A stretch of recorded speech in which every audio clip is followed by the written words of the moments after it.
इसलिए आत्मा ही का मेरे शरण है। देखो पढ़ते हैं गाथा। सम्मतम शरणाणम, सम्मतम शरणाणम, सच्चारितम हि सत्तवम चेव,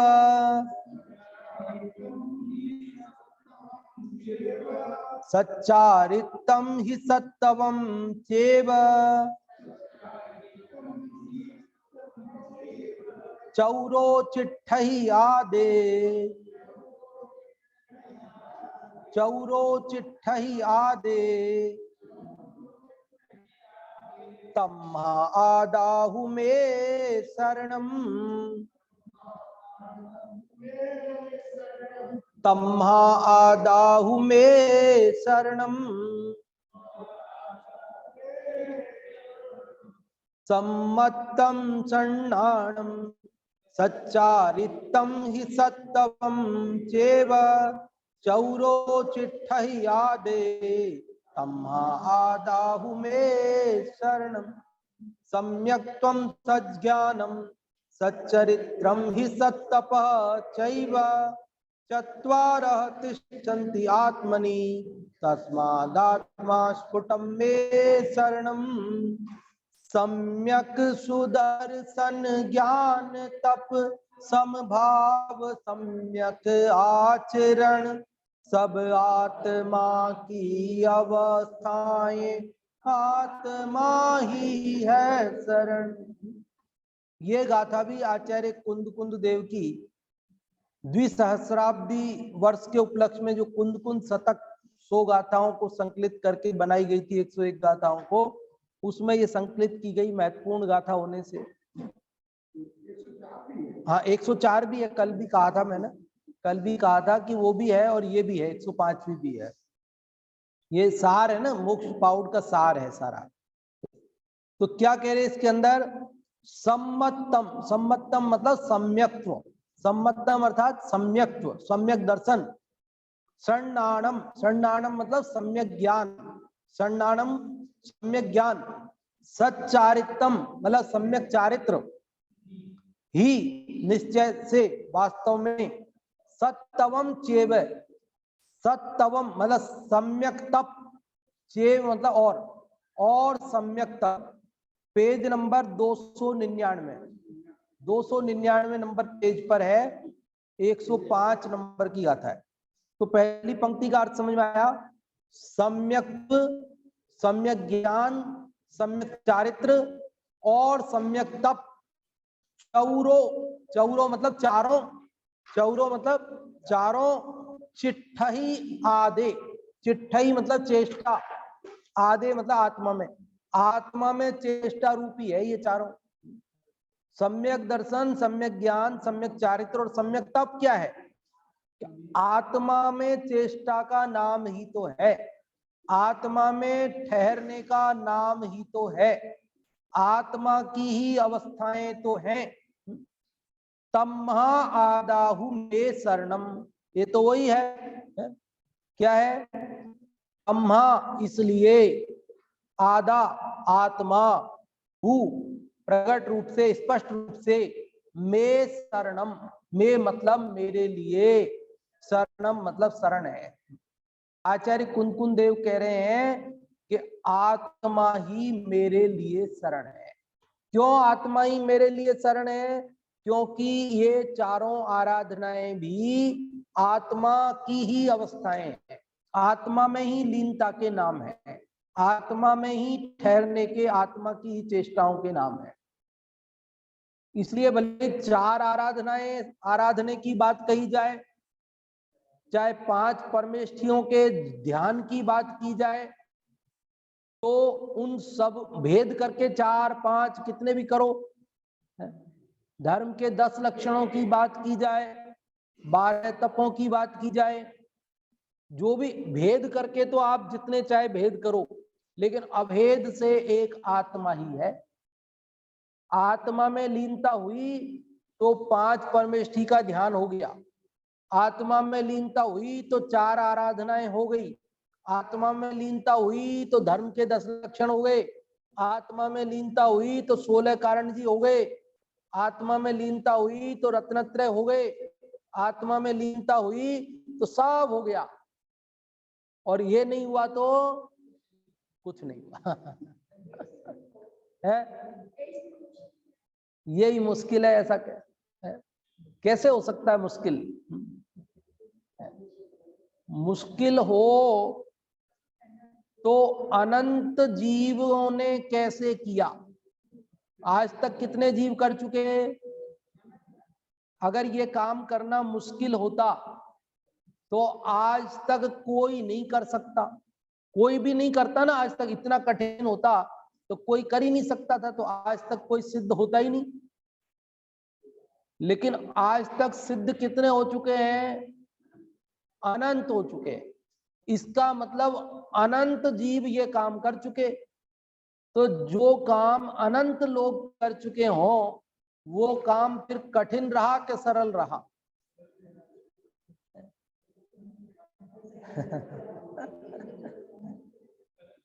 अरे भाई, सैकड़ों बच्चे जिस एग्जाम को फाइट कर चुके हों, हजारों बच्चे फाइट कर चुके हों, पास कर चुके हों, तो वो एग्जाम कठिन है कि सरल है? तो सरल है ना, तभी तो इतने बच्चों ने पास किया। तो ऐसे अनंत जीव सिद्ध हो गए, अनंत जीव एक काम कर चुके। इसका मतलब यह कार्य कठिन नहीं है कि साहब हमें तो कठिन लगता है। आप भले ही कुछ भी कहो, उसमें क्या बात है? तो हमें कठिन क्यों लगता है? तो उसका जवाब भी आपको मालूम है। हमारे यहाँ ऐसा कहा, अनभ्यासे कठिना विद्या। अनभ्यास से विद्या कठिन लगती है। जिस चीज का अभ्यास नहीं होवे तो वो काम कठिन लगता है, और जिस काम का अभ्यास होवे तो वो काम सरल लगता है। बोलो, जंगल में रहने वाली भीलनी की 8 साल की बच्ची से ये बोलो कि तुम अनार लिखो। 8 साल की क्या, आप 18 साल की बच्ची से भी ये बोलो कि तू अनार लिख, का कबूतर लिख, तो वो क्या कहेगी? मेरे को नहीं आता। तो हम कहें ये तो बहुत सरल है, बहुत सरल है, तू लिख दे, अभी हम बताते तेरे को। तो बोले नहीं, ये तो बहुत कठिन है, मेरे से ये काम नहीं होगा। तो हमने उससे कहा तू ऐसे कर, चल कोई बात नहीं, तेरे को ये कठिन लगता है, मत कर, कोई बात नहीं, तू ऐसे कर, हम आए तो हमको एक चाय पिला दे। अरे चाय क्या, वो तो मेरे बाएं हाथ का खेल है, अभी खाना खिलाती, अभी जंगल में से लकड़ियां तोड़ लाएगी कांटों में से निकाल करके, और फटाफट जो है चूल्हा जलाएगी, और फटाफट आपको जो है रोटी बना करके खिला देगी। बताओ, चाय पिला देगी। उसको रोटी बनाना सरल लगता है, उसको चाय बनाना सरल लगता है, उसे जंगल में से लकड़ियां काट के लाना सरल लगता है, लेकिन अनार लिखना कठिन लगता है। तो बोलो, अनार लिखना कठिन है कि जंगल से लकड़ियां काट के लाना और रोटी बनाना एक कठिन है? क्या सरल है? उन दोनों में से सरल काम क्या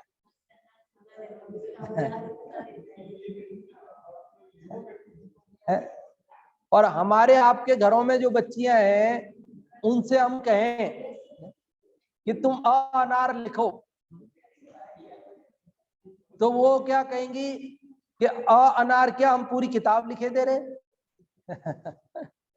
और उनसे कहो कि तुम रोटी बना दो, तो बोले ये तो बहुत कठिन काम है। अब कठिन काम क्या है? सचमुच में कठिन क्या है? अरे हमारे घर में बच्चियों को बचपन से ही अनार लिखने का अभ्यास कराया गया, पढ़ाई कराई गई, तो उन्हें वो काम सरल लगता है, उसको लिखने में कोई कठिनाई महसूस नहीं होती। लेकिन भोजन बनाने का अभ्यास नहीं कराया गया तो वो काम कठिन लगता है। और वो भीलनी की बच्चियों को बचपन से ही उनके माता पिता मजदूरी पे चले जाते थे, छोटे छोटे थे तभी छोड़ के जल्दी, और रोटी बनाना करना वो तो उन बच्चियों के ही जिम्मे था बचपन से ही, तो उन्हें वो काम का अभ्यास होने से वो काम सरल लगता है। तो हमें ये आत्मा को जानना, आत्मा को पहचानना, आत्मा में लीन होना, ये काम कठिन लगता है। और हमें मकान बनाना, पैसा कमाना, बच्चे बच्ची की शादी कराना, ये काम कठिन नहीं लगते।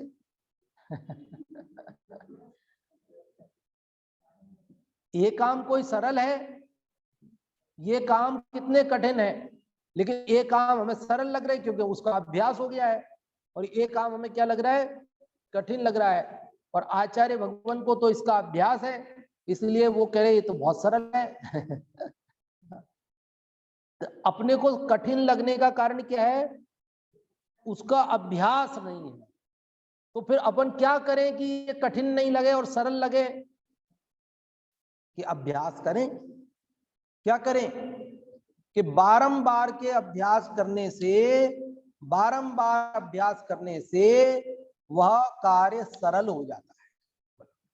जो काम शुरू में कठिन लगता है, वही काम करत अभ्यास के जड़मति होत सुजान। करते करते अभ्यास से जड़मति जो अज्ञानी है वो भी सुजान अर्थात चतुर हो जाता है, बुद्धिमान बन जाता है। मैंने आपको सुनाया था, एक कथानक आता है संस्कृत में। एक बोपदेव नाम का छात्र था, शिष्य था, बोपदेव नाम था उसका।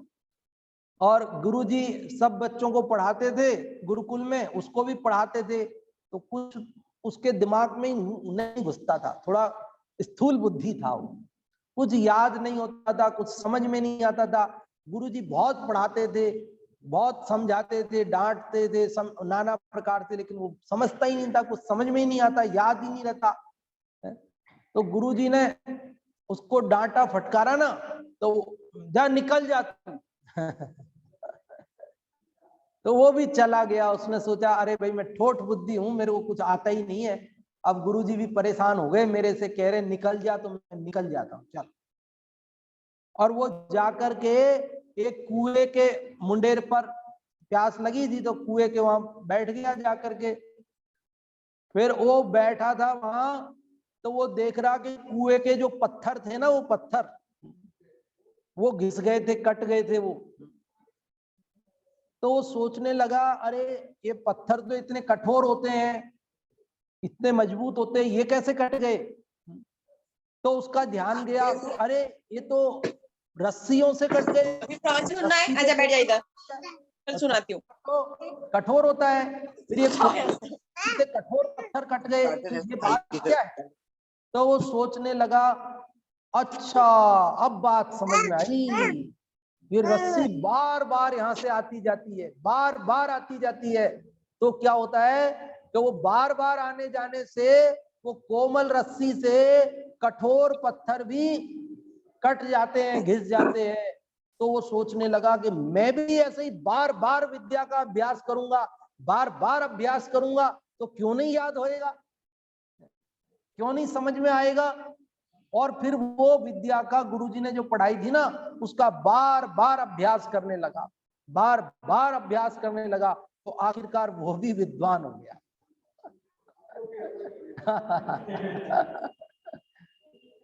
तो अपने को ये काम कठिन नहीं है, है? क्या कह रहे हैं बाबूजी? ऐसा करेंगे तो ही होगा। देखो सही बात यही है ना? सही बात यही है, हम ज्यादा देर कर रहे हैं दूसरे काम और थोड़ी सी देर कर रहे हैं ये काम। तो हो क्या रहा है? देखो गुण ज्यादा हो और धूल कम हो तो धूल भी गुण बन जाती है, और गुण थोड़ा सा हो और धूल ज्यादा हो तो गुड़ भी धूल बन जाता है। देखो यहाँ 5 किलो गुड़ की भेली रखी है और धूल उड़ के 5 ग्राम उसमें चिपक गई। आप उसको खाओगे तो उसके धूल के कण भी आपको मीठे लगेंगे। बोलो क्या होगा? 5 किलो गुड़ की भेली पे धूल उड़ करके आके 5 ग्राम चिपक गई, और वो धूल खाओगे ना ऐसे तो भी वो मीठी लगेगी, वो गुड़ हो गई, वो धूल भी। और 5 ग्राम गुड़ हो गए और उसमें 50 ग्राम धूल आके मिल जावे तो क्या होगा? खाओ तो वो गुड़ नहीं लगेगा, वो 5 ग्राम गुड़ भी धूल लगेगा। तो ऐसे ही अगर हम ज्यादा देर करते हैं लौकिक कार्य और थोड़ी देर करते हैं धर्म का अभ्यास, इसलिए हमारे वो सारा जो जरा सा धर्म का अभ्यास है वो भी उसी में मिक्स हो जाता है, वो उस जैसा ही हो जाता है। और यदि हम ज्यादा देर ये अभ्यास करें और थोड़ी देर वो हो तो वो भी धर्म में हो जाए हमारा, ऐसा है स्वरूप हमारे को। इसीलिए कह रहे 2-4 कलाक स्वाध्याय जो ये गुरुदेव श्री बोलते थे 2-4 घंटे तो स्वाध्याय ये तो जरूरी है। अपन 2-4 घंटे में भी अपना तो कम होता जा रहा है। तो स्थिति अभी पहले 1 घंटे अपन स्वाध्याय करते थे, कई लोग कहते हैं आजकल भी कहते हैं साहब 1 घंटे किया करो लेकिन हमने 1.25 घंटे करा, इसीलिए कि कई नए लोग आते हैं तो उनको 1 घंटे लगातार मन नहीं लगता, तो मध्यम मार्ग रखा अब जो अभ्यासी है उनको तो 2 घंटे भी सुनाओ तो भी उनका तो मन लगता है, लेकिन जो नए अभ्यासी जुड़ते हैं उनको 1 घंटा लंबा हो जाता है। इसलिए 1.25 घंटे का ही समय रखा अपन ने, तो भाई चलो अंतर मुहूर्त का काल हो जाता है 48 मिनट का तो देखो क्या कह रहे हैं कि अभ्यास से वो काम ज्यादा समय ये करेंगे ना, ज्यादा समय ये करेंगे तो ये काम अपना जोर पकड़ेगा। तो हम तो घर गृहस्थी वाले बाल बच्चों वाले ज्यादा समय कैसे करें, हमको दूसरे काम करने पड़ते हैं। तो जरूरी नहीं है कि अपन किताब खोल के ही पढ़ें, जरूरी नहीं है कि अपन उसको सुने प्रवचन को पूरे टाइम तो ही काम चलेगा। अरे आपने 1.25 घंटे में पढ़ा, 1.25 घंटे में सुना, जो कुछ भी उसी बात को दिमाग में चलने दो ना, दिमाग में तो चलने दो, सोचते रहो उसको, आज क्या पढ़ा हमने, क्या पढ़ा क्या पढ़ा क्या पढ़ा, और भूल जाओ तो फिर सुन लो, याद नहीं आए तो सुन लो, अच्छा याद नहीं आ रही चलो सुनो, फिर सुनने के बाद वापस विचार करो, फिर याद आ जाएगी, उसमें क्या है। तो ऐसा बारंबार उसका अभ्यास करो। आमनाय भी स्वाध्याय है, अनुप्रेक्षा भी स्वाध्याय है? और न भूल गए तो आपस में पूछो ना, घर में जैसे मान लो सास बहू दोनों सुन के गए तो एक दूसरे से पूछ लो, पति पत्नी पूछ के सुन के गए तो वो पूछ लो आपस में, बेटे माँ बेटे सुन के गए तो वो पूछ लो, क्या बताया था मेरे को याद नहीं आ रहा तुम बताओ। तो एक दूसरे से एक दूसरे तो प्रश्न भी स्वाध्याय है, हाँ तो पक्का हो जाता है। तो ऐसा मतलब बारंबार उसका अभ्यास करो तो अपना अभ्यास ज्यादा देर वो दिमाग में चलेगा तो वो काम आसान हो जाएगा, वो सरल लगने लगेगा और आसानी से हो जाएगा। देखो कठिन हो तो चिड़िया कैसे करे, कठिन हो तो गाय कैसे करे, कठिन हो तो मछली कैसे करे। असंख्यात जो तिर्यंच हैं वो सम्यक दृष्टि है, 5वें गुण स्थान वाले हैं, उन्होंने काम कर लिया ये, इसलिए ये काम कठिन नहीं है ना, आप हम सब कर सकते हैं। इसकी गाथा का अर्थ तो अपन ने पढ़ लिया ना, अब इसका अर्थ यहाँ से हिंदी वाला पढ़ता हूं मैं। सम्यक दर्शन, सम्यक ज्ञान, सम्यक चारित्र और सम्यक तप, ये 4 आराधना हैं, ये भी आत्मा में ही चेष्टा रूप हैं, ये चारों आत्मा ही की अवस्था है। इसलिए आचार्य कहते हैं कि तेरे आत्मा ही का शरण है। क्या कह रहे हैं यहाँ पर, देखो अनुवाद में या छपने में कहीं ना कहीं मुझे लगता है थोड़ा सा मिस्टेक हुई, ऊपर है मे शरणम और हिंदी में अर्थ लिखा तेरे शरण है, तो ये तेरे शरण नहीं होके मेरे शरण है ऐसा होना चाहिए, क्योंकि इससे पूर्व 104वीं गाथा में भी देखो आप मे शरणम था, तो मे शरणम का अर्थ नीचे क्या लिखा है, मेरे आत्मा का ही शरण है, तो यहां भी क्या होना चाहिए, मेरे आत्मा ही का शरण है। वो ऐसा होता है लिखते समय थोड़ा वो रह जाता है, लेकिन अपने को समझना चाहिए। क्या समझ में आई बात, आचार्य कुंकुन देव कह रहे हैं मेरे शरण है, और मेरे शरण है तो वो लेखक जो हिंदी अनुवाद करने वाले, छापने वाले, उनको लगा भाई हमारे लिए भी तो है, सबके लिए तो है ना, इसलिए उन्होंने तेरे लिए कर दिया। तो कोई दिक्कत नहीं उसमें, अपने को क्या दिक्कत है, क्योंकि उनके लिए जो बात है वो हमारे लिए भी बात है, हमारे लिए है जो सबके लिए है।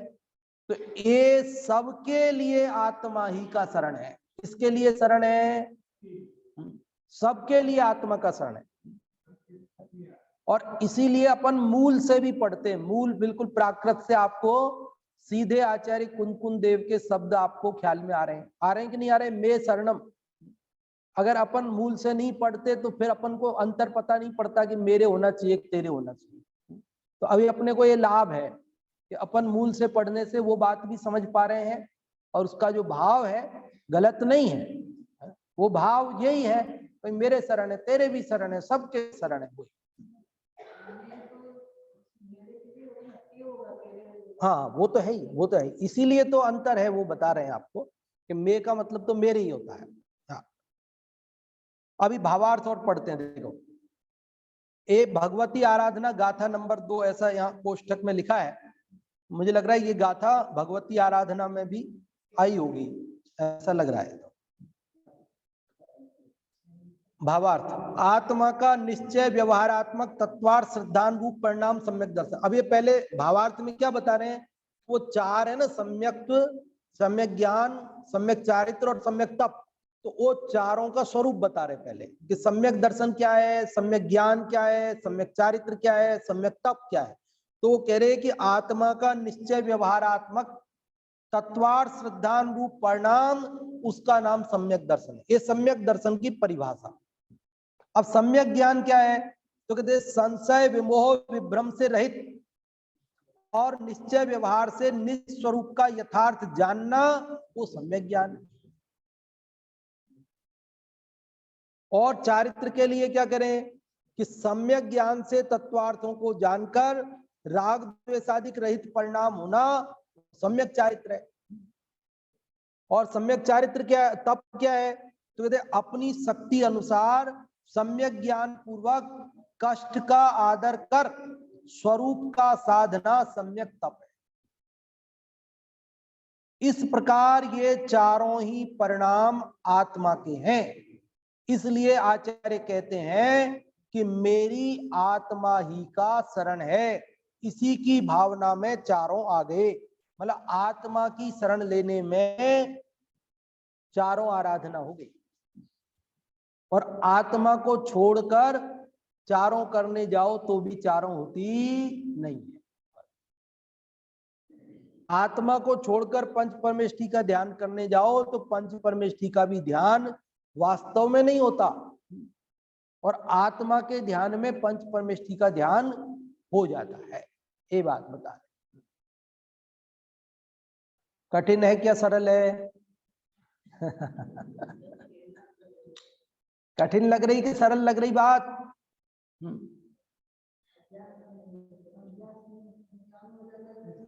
अब कर रहे हैं ना, अभ्यास कर रहे हैं ना अब अपन, अब कर रहे हैं तो अब सरल होता जा रहा है धीरे धीरे। देखो,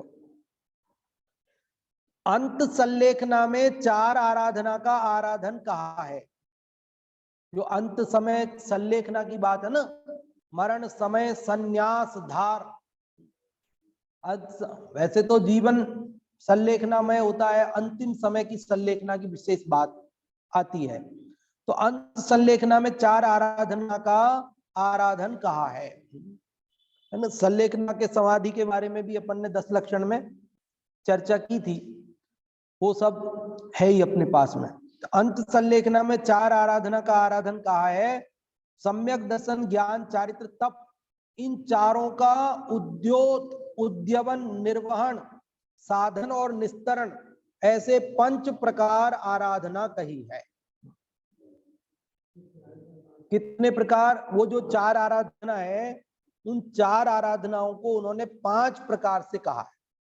मतलब चारों को ही एक एक को 5-5 प्रकार से। समझ में आई बात? मतलब सम्यक को 5 प्रकार से, सम्यक ज्ञान को 5 प्रकार से, सम्यक चारित्र को 5 प्रकार से, सम्यक तप को 5 प्रकार से। तो वो कौन से 5 प्रकार हैं? बोलिए सब। पहला उद्योत, दूसरा उद्यवन, तीसरा निर्वहन, चौथा साधन और पांचवा निस्तरण। ऐसे 5 प्रकार आराधना कही है। वह आत्मा को भाने में, आत्मा की भावना एकाग्रता करने में चारों आ गए, और चारों के पांचों भेद आ गए, 20 आ गए। ऐसे अंत संलेखना की भावना इसी में आ गई, ऐसे जानना, तथा आत्मा ही परम मंगल रूप है, ऐसा भी बताया है। अंत मंगलाचरण चल रहा है ना, अंत मंगलाचरण कल बताया था धवला जी में, आदौ मध्य अवसान, 3 बार मंगलाचरण की बात। पंच परमेष्ठी को स्मरण किया और यहाँ आत्मा को स्मरण किया, क्योंकि आत्मा भी मंगल है। आत्मा में किसका स्मरण करें? आत्मा का करें। आत्मा का क्या स्मरण करें? कि मैं आत्मा हूं ऐसी श्रद्धा करे, मैं आत्मा हूं ऐसा ज्ञान करे, और मैं आत्मा हूं ऐसा जानकर और मानकर उसी में रम जाए, मतलब उसी को जानते रहें, और अन्य की तरफ दृष्टि को ले जाएं ही नहीं, अन्य सब तरफ से अपने ज्ञान को समेटकर अपने को ही जानते रहें। बस इसी का नाम है आत्मा का स्मरण। आत्मा का स्मरण क्या है? हाँ हाँ, छाबड़ा जी।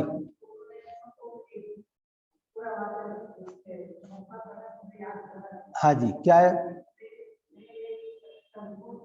हाँ बिल्कुल, मैं एक टंकोत्कीर्ण शुद्ध आत्मा हूं। हाँ पूरा याद है। तो ऐसे अपने आत्मा के स्वरूप का विचार करके मैं ज्ञान दर्शन स्वभावी, ये जो अपना ज्ञान आत्मा का स्वरूप है ना, उसको शास्त्र के माध्यम से जानकर पूर्वापर सारा उसका विचार करके, और ये निर्णय करना कि मैं शरीर नहीं हूं, मैं आत्मा हूं, मैं मनुष्य नहीं हूं, मैं आत्मा हूं, मैं युवा नहीं हूं, मैं आत्मा हूं, मैं पुरुष नहीं, मैं आत्मा हूं, ऐसा बारंबार निर्णय करके और फिर उस आत्मा में ही जानने में लगे रहना, उसी में ही लीन हो जाना, इसी का नाम और ये परम मंगल है। ऐसा करने से समस्त पापों का नाश और सच्चे सुख की प्राप्ति होती है। इसलिए ये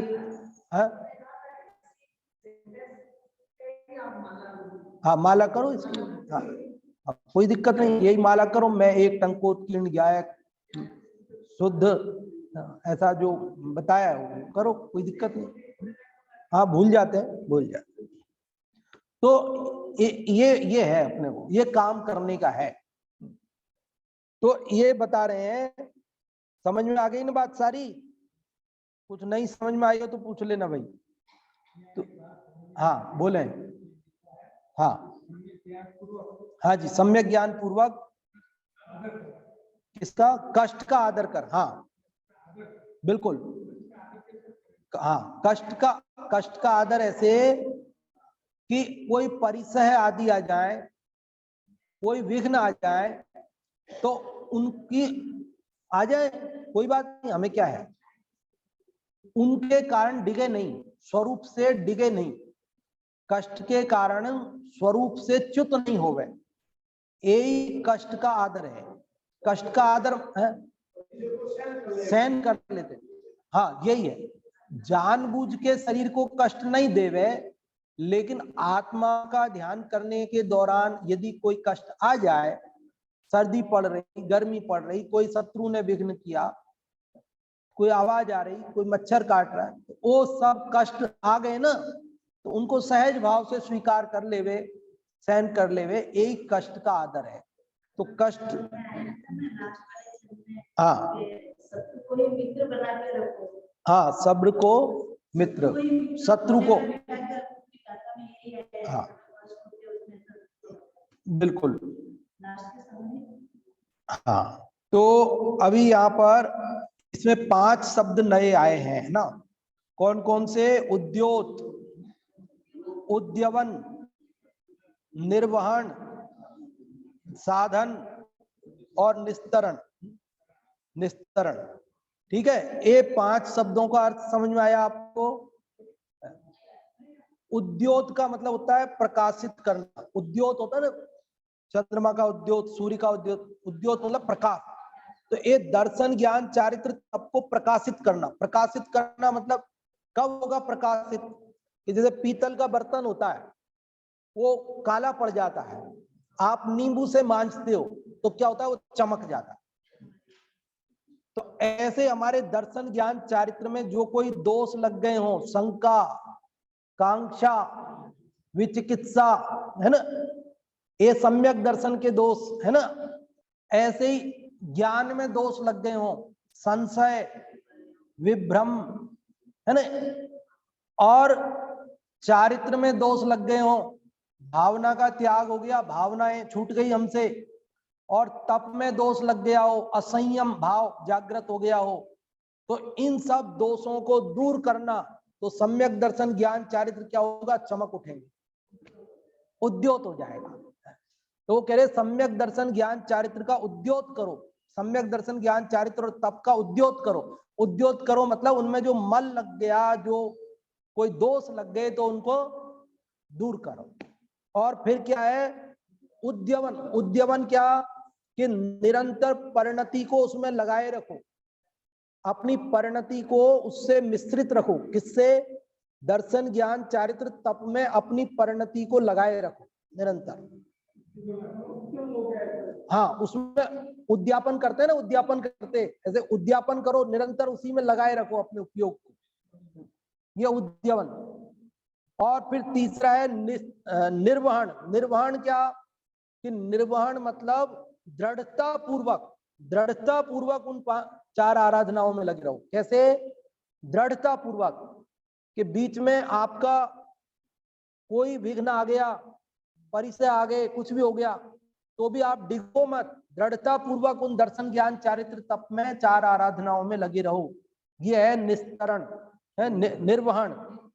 और चौथा है साधन। साधन क्या है, कि जब हमारा उपयोग मंद पड़ जाए, दर्शन ज्ञान चारित्र के प्रति शिथिल हो जाए तप के 4 आराधनाओं में, तो वापस सावधान हो जाओ, वापस उसमें जागृत हो जाओ, इसका नाम है साधन। क्या होता है, कहीं उपयोग दूसरी तरफ लगा, दूसरे काम में, नित्य नैमित्तिक कार्यों में लगे, तो दर्शन ज्ञान चारित्र तप की भावना मंद पड़ जाती है, तो फिर वापस जागृत होकर के उसमें लग जाओ, इसको कहते हैं साधन। और निस्तरण क्या है, कि निस्तरण ये कि चाहे कितने भी परिचय आओ, कितने भी कष्ट आओ, कुछ भी हो, तो बीच में छोड़ना नहीं, आमरण पालन करना। क्या है? आमरण, जीवन पर्यंत इनका 4 आराधनाओं का आराधन करो, चाहे कितने भी विघ्न आए, कितने भी परिचय आए, कुछ भी हो। और ऐसा करके क्या करो, अगले भाव में ले जाओ। आमरण करके 4 आराधनाओं को अगले भाव तक सुरक्षित ले जाओ, इसको कहते हैं निस्तरण। अरे तिर गया, ये तो तिर गया भाई, तिर गया, क्योंकि 4 आराधनाओं पूर्वक ये तो अपने देह त्याग करके अगले भाव तक ले गया है, तो अपनी आराधना मतलब अपने सम्यक दर्शन को, ज्ञान को, चारित्र को, तप को सुरक्षित अगले भाव तक ले जाना। समझ रहे हैं? ये है निस्तरण। तो 5 समझ में आ गए। उद्योत मतलब मल दोषों को दूर करना, दर्शन के, सम्यक दर्शन के मल, शंका आदि, चल मल अगाढ़ दोष, वो कहलाते हैं। ज्ञान में जैसे भ्रम हो जाना, है ना, वो सब। और चारित्र में क्या होता है, जैसे जो भावना निरंतर बनी रहनी चाहिए, वो भावना छूट गई, तो चारित्र का दोष हो गया। तप में क्या होता है, संयम, उसमें असंयम की भावना जागृत हो गई, तो ये तप का दोष हो गया। तो उन दोषों को दूर करना, वो उद्योत। उसमें 4 आराधनाओं में अपने उपयोग को समृद्धित रखना, लगाए रखना परिणति को, वो उद्यमन। और विघ्न आने पर भी उसका पालन करते रहना दृढ़ता से, वो निर्वहन। और मंद पड़ जाए पर तो तीव्र करना, बार बार जागृत हो जाना, वो साधन। और उसे आमरण करते रहना, अगले भाव तक सुरक्षित ले जाना, ये निस्तरण। इस प्रकार 5 प्रकार से 4 आराधनाओं की बात है। समय अपना पूर्णता की ओर जा रहा है, 2 मिनट बचे हैं, लेकिन एक बात और आपको इशारा करता हूं, ये समय सार में भी अपने 304 और 305 नंबर की गाथा आई है, जिसके अंदर उन्होंने ये कहा अपराध क्या है। तो उन्होंने कहा था राध, संसिद्धि, है ना, वो सब पर्यायवाची है ना। अभी मैं आप कहो तो गाथा पढ़ देता हूँ, 2 मिनट ज्यादा ले लेंगे। हमारे जय कुमार जी भाई सब तो अपने को मना नहीं करते हैं बाद में तो दूसरी कक्षा रहती है, तो 2 मिनट मैं बता देता हूँ आपको, थोड़ा सा इशारा कर देता हूँ, क्योंकि समय सार तो पूरा पढ़ा तब आपने पढ़ाई है, तो इशारे से याद आ जाएगा। ये 304 और 305 नंबर की गाथा है। आप चाहो तो बाद में भले इसको आप पढ़ भी लेना। यहाँ लिखा है कि संसिद्धि, राध, सिद्ध, साधित और आराधित ये एकार्थवाची शब्द हैं। जो आत्मा अपगत राध अर्थात राज से रहित है वह आत्मा अपराध है। मतलब कहने का यह है, संसिद्धि, राज, सिद्ध, साधित, आराधित, मतलब ये आराधना है ना, ये जिसने छोड़ दी वही अपराधी है। क्या समझ में आई बात? अपराध कौन है, अपराधी कौन है? कि जो आराधना करता है वो अपराधी नहीं है, और जिसने आराधना छोड़ी, दर्शन, ज्ञान, चारित्र, तप छोड़ा, वो अपराधी है। 4 आराधनाएं करने वाला निरपराध है, और जो 4 आराधना नहीं करता वो सापराध है, मतलब अपराधी है। अपराधी को दंड मिलता है, अपराधी कर्म से बंधता है, और निरपराध मुक्त होता है। निरपराध की मुक्ति होती है और अपराधी को कैद होती है, जेल होती है। तो हमने क्या किया, जैसे सम्यक कि मैं हूं तो आत्मा, और मैंने क्या किया, आत्मा हूं ऐसी आराधना छोड़कर ये शरीर में हूं, ये मकान मेरा है, ये दुकान मेरी है, ये परिवार मेरा है, तो कर दी ना आराधना के बाहर निकल गए। क्या कर दिया? अपराध कर दिया, अपराधी हो गए। और इस अपराध की सजा क्या है? कर्म बंधन। इस अपराध की सजा क्या है? 4 गति और 84 लाख योनियों में परिभ्रमण, दुख। तो हमें क्या करना कि अब 4 आराधना करके निरपराध होना। 4 आराधना क्या कि अब इन सबको अपना नहीं मानना जो मेरे नहीं है, जो मैं हूं ज्ञान दर्शन स्वभावी, बस यही मैं हूं ऐसा याद रखना, निरंतर यही घोलन करना, ऐसा ही मानना, ऐसा ही जानना, ऐसी भावना रखना, उसी में लीन होना। बस ये 4 आराधना है, ये निरपराध दशा है, ये बंधन से छूटने का उपाय है, सुखी होने का उपाय है। बाकी तो 304 और 5 गाथा की चर्चा करें तो वही 2-3 दिन तो अपने को है ना, तो आप ये और पढ़ सकते हो। वहां से भी मैंने आपको इस मन में ये बात आई, और चर्चा अगली गाथा की कल करेंगे, अब समय हो गया। हाँ।